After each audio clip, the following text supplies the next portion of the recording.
Okay.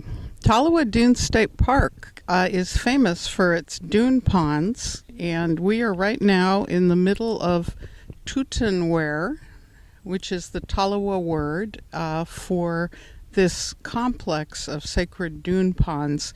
There's about 8 ponds here. And as I said earlier, the Talawa used all of these ponds except for one for spiritual training practices. These ponds are just south of the village of Genesis, of origin, for the Talawa people. Last time I was at this pond with the Talawa, we saw an otter. Right now there are ducks out there. There is a plentiful life around these dune ponds. And so why does Talawa Dune State Park have dune ponds and none of other California state parks really have them?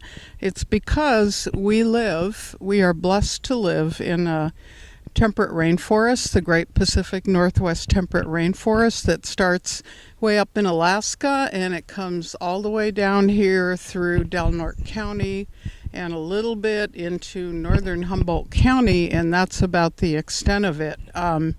We have rich biological diversity here because we are at the overlap of these two ecozones, the California Mediterranean temperate climate, the California Mediterranean temperate climate, and the Great Pacific Northwest Temperate Rainforest.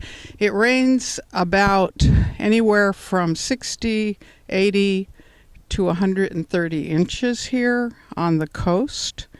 And we have a very high water table in the sand dunes. They make a great sponge, replenishing our groundwater reserves. And the groundwater is very close to the surface, so we have all of these wonderful dune ponds to sustain life here. There are 8 in Tutanwar, the sacred Talawa Dene complex.